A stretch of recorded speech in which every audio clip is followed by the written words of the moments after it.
I lay there, staring at the ceiling, my body still buzzing, but the ache inside me hadn't faded. Johnny was beside me, his breath slowing, his body loose with satisfaction. He thought he had given me what I needed. He was wrong.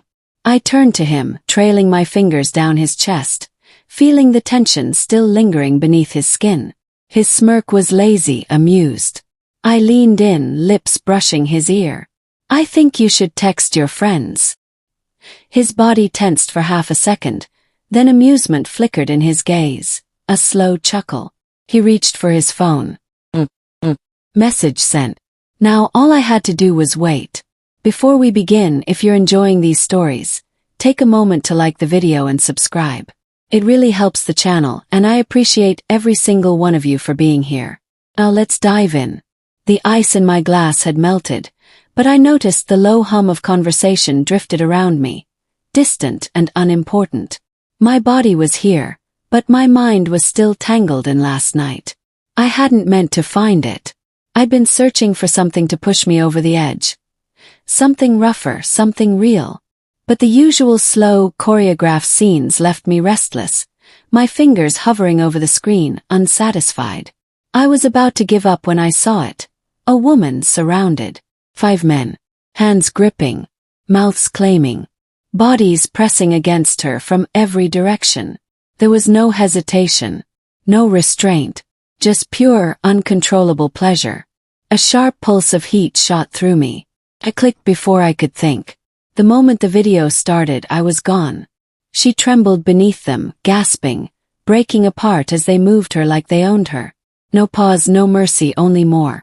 They filled her completely, over and over, until she was shaking, wrecked, barely able to breathe. I had never seen anything like it. I had never felt anything like it. Pleasure tore through me so violently my body shook, my breath caught, my mind went blank as waves crashed over me, one after another, leaving me wrecked. And yet, it wasn't enough. Now, hours later, my body still remembered. My thighs pressed together beneath the bar, the ache still there, humming beneath my skin. The video had ended, but the feeling hadn't.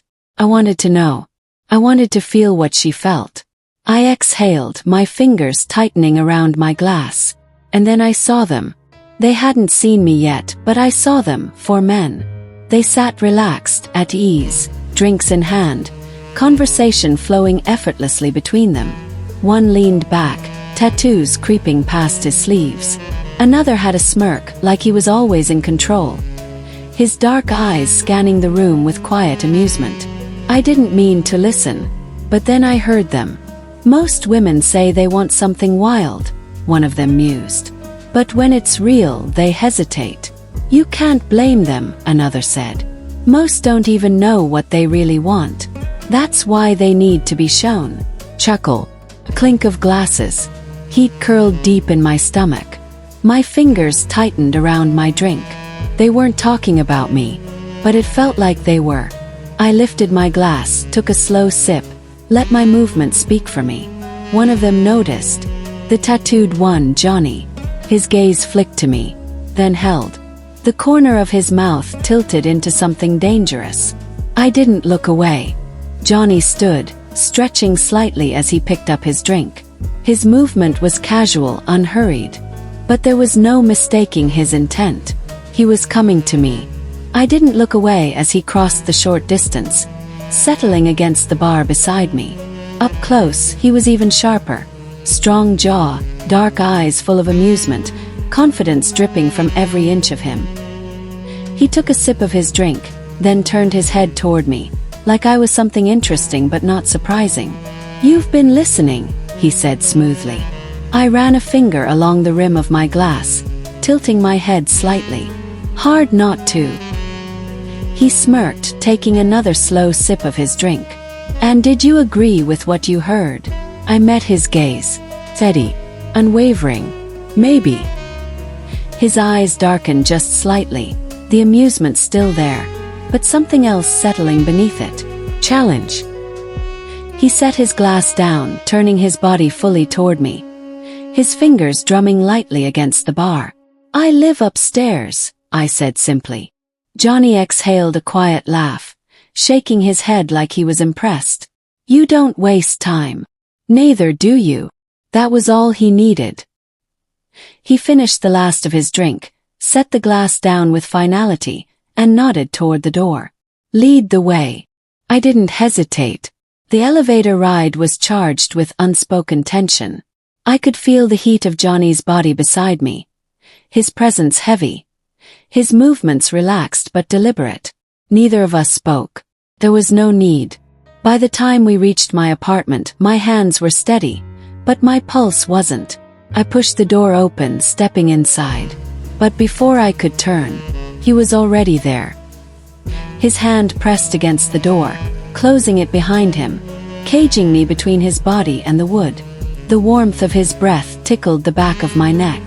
And when I turned, his mouth was on mine. The kiss was deep, demanding. His lips firm as he pulled me in, claiming the moment without hesitation. My fingers found his shirt, gripping the fabric, pulling him closer as my back met the wall. I had started this, and now I was letting it happen. His hand skimmed over my waist, strong and unhurried, mapping my body with confidence. His touch ignited something beneath my skin, something restless, something raw. It was fast, hungry. The tension built quickly, relentlessly, pushing me higher, winding me tighter. And when I finally gave in, the pleasure hit hard, tearing through me like a sudden storm. It was good, really good. But the moment the high faded, the moment I caught my breath, he knew. I was still aching. Beside me, Johnny smirked, his voice low. "What now?" I let out a slow breath, a sad, satisfied smile tugging at my lips. "I guess we'll see." And for the first time, I wasn't searching. Be honest, if you were in my place, would you have done the same? Or would you have played it safe? I know some of you have stories of your own, so tell me in the comments. I'm waiting. And if you enjoyed this, don't forget to like the video, subscribe, and turn on notifications by clicking the bell icon. That way, you'll never miss a new story. Trust me, you won't want to be left out. See you soon.